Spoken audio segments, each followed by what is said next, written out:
ಮತ್ತೊಂದು ಪ್ರಮುಖವಾದಂತಹ ಸುದ್ದಿ ಈಗ ಬರ್ತಾ ಇದೆ. ಅಲಹಾಬಾದ್ ಹೈಕೋರ್ಟ್ನಿಂದ ಮಥುರಾದಲ್ಲಿ ಸರ್ವೆಗೆ ಅನುಮತಿ ಸಿಕ್ಕಿರುವಂತಹ ಸುದ್ದಿ ಬರ್ತಾ ಇದೆ. ಕಾಶಿ ಬಳಿಕ ಮಥುರಾದಲ್ಲೂ ಕೂಡ ಸರ್ವೆ.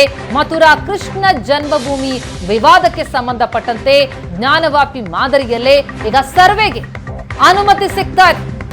ಕೃಷ್ಣ ಜನ್ಮಭೂಮಿ ಸರ್ವೆ ನಡೆಸೋದಕ್ಕೆ ಸೂಚನೆ. ಮಥುರಾ ದೇಗುಲ ಆವರಣದ ಸರ್ವೆಗೂ ಕೂಡ ಅನುಮತಿ ಸಿಕ್ಕಿದೆ. ಜ್ಞಾನವ್ಯಾಪಿ ಮಸೀದಿ ರೀತಿಯಲ್ಲೇ ಈಗ ಕೃಷ್ಣ ಜನ್ಮಭೂಮಿ ಸರ್ವೆ ನಡೆಸೋದಕ್ಕೂ ಕೂಡ ಮಥುರಾ ದೇಗುಲ ಆವರಣದ ಸರ್ವೆಗೂ ಅನುಮತಿ ಸಿಕ್ಕಿದೆ ಅಲಹಾಬಾದ್ ಹೈಕೋರ್ಟ್ನಿಂದ. ಅಲಹಾಬಾದ್ ಹೈಕೋರ್ಟ್ ಸರ್ವೆಗೆ ಅನುಮತಿ ಕೊಟ್ಟಿದ್ದು ಕಾಶಿ ಬಳಿಕ ಮಥುರಾದಲ್ಲೂ ಕೂಡ ಸರ್ವೆಗೆ ಅನುಮತಿ. ಸರ್ವೆ ನಡೆಸೋದಕ್ಕೆ ಕಮಿಷನರ್ ತಂಡ ರಚನೆ. ಮಥುರಾ ಕೃಷ್ಣ ಜನ್ಮಭೂಮಿ ಸರ್ವೆಗೆ ಗ್ರೀನ್ ಸಿಗ್ನಲ್ ಸಿಗ್ತಾ ಇದೆ.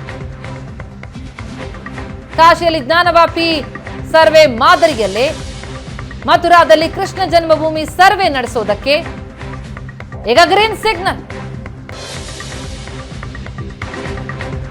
ಮಥುರಾ ದೇಗುಲ ಆವರಣದ ಸರ್ವೆಗೆ ಈಗ ಅನುಮತಿ ಸಿಗ್ತಾ ಇದೆ. ಅಲಹಾಬಾದ್ ಹೈಕೋರ್ಟ್ ಸರ್ವೆಗೆ ಅನುಮತಿ ಕೊಟ್ಟಿದೆ.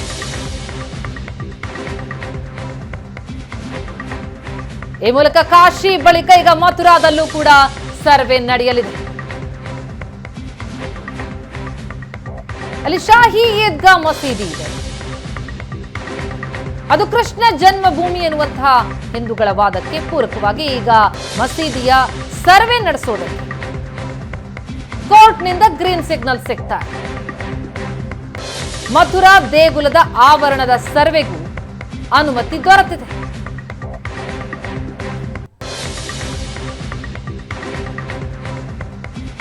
ಕಾಶಿಯಲ್ಲಿ ಜ್ಞಾನವ್ಯಾಪಿ ಮಸೀದಿಯ ಆವರಣ ಸರ್ವೆಗೇನು ಬಹಳ ಹೋರಾಟದ ಬಳಿಕ ಅವಕಾಶ ಸಿಕ್ಕಿತ್ತು.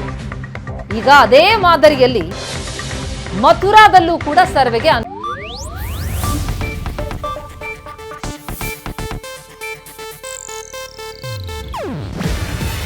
ಇದು ಏಷ್ಯಾನೆಟ್ ನ್ಯೂಸ್ ನೆಟ್ವರ್ಕ್ ಪ್ರಸ್ತುತಿ. ನೀವು ನೋಡ್ತಿದ್ದೀರಾ ಏಷ್ಯಾನೆಟ್ ಸುವರ್ಣ ನ್ಯೂಸ್.